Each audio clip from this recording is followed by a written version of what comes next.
하루하루가 지옥이었습니다. 최근 일본으로 기술을 배우러 온 베트남 실습생들이 TV에 나와 폭탄 발언을 해 열도가 뒤집어졌습니다. 무차별 폭력에 심지어 목줄 착용까지 서슴지 않았다던 일본의 충격적 실태. 그런데 피해자 모두가 한국은 이렇지 않았습니다 라며 일본을 뒤로하고 한국행을 택하고 있다는데요.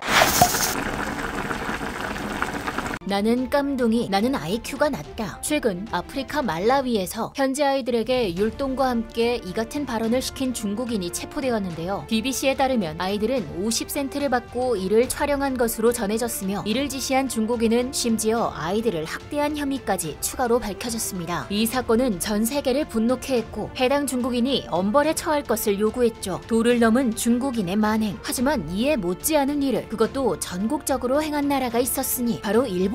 일본은 항상 외국인들에게 일본은 매너 있다, 일본인은 착하고 예의가 바르다 라며 자신들을 이미지 메이킹 했는데요. 하지만 얼마 전 그 민낯이 전 세계에 낱낱이 밝혀지는 사건이 있었습니다. 지난 12일 일본 매체 NHK에서는 일본으로 기술을 배우러 온 베트남 기능 실습생들을 3년에 걸쳐 취재한 다큐멘터리를 방영했습니다. 영상 속 베트남 기능 실습생들의 폭탄 발언은 일본을 뒤흔들었는데요. 베트남 기능 실습생들은 자신들이 겪었던 일본 생활을 여과 없이 공개했습니다. 일본이 그들에게 한 짓은 가히 충격적이었습니다. 실습생들은 굉장히 실망했고요. 슬퍼요. 가축 취급받고 하루 종일 혼납니다. 라며 눈물과 함께 모든 걸 털어놓았는데요. 먼저 그들은 자신들의 생활을 교도소와 같다고 표현했습니다. 먼 나라의 기술을 배우러 온 이들이 왜 일본을 감옥이라고 표현한 것일까요? 이는 다음 영상을 보면 알 수 있는데요. 40초 정도 되는 이 영상은 최근 일본에서 확산 중인 것으로 일본인이 베트남 기능 실습생에게 목줄을 착용시킨 채로 주차장을 걸어다니고 있습니다. 목줄을 착용한 남성은 마치 개처럼 네 발로 걸어다니고 있으며 직장 동료로 보이는 다른 남성들은 이 모습을 보았지만 아무도 제지하지 않았죠. 실습생들을 사람 취급 안 하는 일본의 실체. 이건 중국도 혀를 내두를 정도인데요. NHK 다큐멘터리 PD가 일본에서 4년 동안 머물다 떠나는 베트남 기능 실습생에게 어떠냐고 질문하자 그녀는 일본에 실망했어요. 베트남에 귀국할 수 있어서 기뻐요. 일도 잘 배우지 못했고 생활도 매우 불안정했습니다. 라며 돌아갈 수 있음에 감사하다고 밝혔죠. 어떻게 다른 나라에까지 와서 일을 배우려는 이들에게 이러한 감정을 들게 만드는지 도무지 이해할 수가 없는 일본. 다큐멘터리를 본 일본 네티즌들은 아주 끔찍한 일입니다. 이것이 도덕의 선진국인 일본이 하고 있는 게 맞습니까? 나는 그들이 처한 가혹한 환경에 분노하지 않을 수 없다. 이런 일은 왜 곧바로 적발되지 않을까? 업무 정지뿐만 아니라 벌금 등에 엄벌하지 않으면 점점 이런 단체가 늘어날 거야. 일본에 실망했습니다. 4년을 낭비하게 됐다고 말하게 만들어서 죄송합니다. 실습생에 대한 인권을 무시한 노동은 심하다. 가혹한 근무는 노예제도나 다름없어. 기술을 배우기 위해 일본에 꿈꾸고 온 외국인들을 인간으로 취급하지 않다니 끔찍한 흑역사입니다. 라며 자신들의 잘못을 부러워하는 동시에 아직도 도덕의 선진국이라는 헛소리를 해댔죠. 그러나 이것은 시작에 불과합니다. 얼마 전 공개된 일본의 한 건설회사에서 발생한 실습생 폭행 영상은 엄청난 논란이 되었습니다. 당시 실습생은 갈비뼈를 골절당하는 고통 속에도 가족이나 다른 실습생에게 폐를 끼치고 싶지 않아서 참아왔다 라며 눈물을 훔쳤는데요. 남성은 눈물을 흘리면서 일본은 안전하고 친절한 나라라고 생각했는데 베트남에 있는 아내와 딸 등을 생각하며 줄곧 참아왔다 라며 일본에 굉장히 실망했다고 말했습니다. 하지만 회사 측은 부상이 사고로 인한 것이라며 끝까지 잘못을 부정했죠. 영상이 버젓이 있는데도 오리발을 내미는 어처구니 없는 상황. 일본의 이런 뻔뻔함은 예전부터 유명했습니다. 이는 한 한국인 유튜버가 필리핀에서 생생하게 들을 수 있었습니다. 필리핀에 사는 한 한국인 유튜버는 과일 노점상에게 파인애플을 사며 대화를 나누었는데요. 그런데 평범해 보이는 필리핀 노점상 주인이 유튜버의 부인에게 남편이 한국인이냐고 물었습니다. 맞다고 하니 갑자기 유창한 발음으로 내가 한국말 잘해요 라며 말을 걸었죠. 한국인 유튜버는 너무나 반가워 어떻게 한국말을 그렇게 잘하냐고 물었는데요. 심지어 노점상 부부의 한국어 발음은 매우 좋은 편이었습니다. 알고 보니 이 과일 노점상 부부는 무려 8년을 한국에서 일하다가 온 경력이 있었죠. 덕분에 한국 사람은 영어로 묻고 필리핀 사람은 한국어로 대답하는 웃긴 상황도 펼쳐졌는데요. 노점상 주인은 한국의 천안에서 용접공으로 일했다며 한국 사람들을 좋아한다고 했습니다. 한국에서 2천만 원이나 돈을 모아서 필리핀으로 돌아와서는 차도 샀다고 하는데요. 한국을 좋아했지만 아이의 교육 때문에 결국 필리핀으로 돌아왔다고 하네요. 사실 노점상 부부가 일할 나라로 반대로 한국을 선택한 것은 월급이 많아서였다고 합니다. 이에 한국인 유튜버가 일본도 월급이 많은데 왜 한국이었냐고 묻자 그는 사람이 안 좋다고 딱 잘라 대답했는데요. 일본인들이 좋지 않다는 뜻이었죠. 이 짧은 대화를 통해 알 수 있는 건 이미 동남아 노동자들에게는 한국은 일하기 좋은 나라, 일본은 지옥이라는 인식이 있다는 것인데요. 하지만 그런데도 앞서 다큐멘터리에 나온 이들처럼 아직 일본을 선망해 잘못된 선택을 하는 안타까운 사람들이 계속해서 나오고 있습니다. 힘든 일은 모두가 하기 싫습니다. 그건 외국인 노동자들도 예외는 아니죠. 하지만 일본은 낮은 급여를 주고 일본인들이 기피하는 업무만을 시키고 있습니다. 후쿠시마 원전 방사능 오염 제거 작업에 투입시켜 3명의 실습생들이 피폭당한 일은 더 말할 것도 없는데요. 이들은 그 어떤 설명도 받지 못한 채 위험한 일을 감수해야만 했습니다. 기술을 가르쳐준다고 데려와 놓고선 설명도 해주지 않은 채 구박하고 부려먹은 일본의 만행. 한 영국은행에서 조사한 외국인이 일하고 싶은 나라 랭킹에서 일본은 33개국 중 32위를 차지했습니다. 브라질이 꼴찌고 그 위로 남아프리카 공화국이 30위에 있다는 사실을 생각하면 일본이 어떤 위치인지 짐작할 수 있는데요. 임금을 체불하지 않는 것은 물론 집단 괴롭힘이나 감금하는 경우까지도 있다고 하니 노점상 부부가 일본을 선택지에서 제외한 것도 어찌 보면 당연하다고 할 수 있겠습니다. 반면 한국에 온 외국인 노동자들은 전혀 다른 고민을 하고 있었는데요. 방글라데시 출신 노동자는 솔직하게 말하면 오래 살다 보니 한국 문화가 너무 익숙해졌어요. 내가 태어난 나라에 가도 살기에 복잡하다고 생각하는 문제가 생겼죠. 한국이 전 세계에서 진짜 살기 좋은 나라인 거예요. 라며 생각지도 못한 고민에 빠졌죠. 보통 동남아 외국인 노동자들이 한국에 오는 이유는 짧은 시간 안에 돈을 많이 벌어 자국에서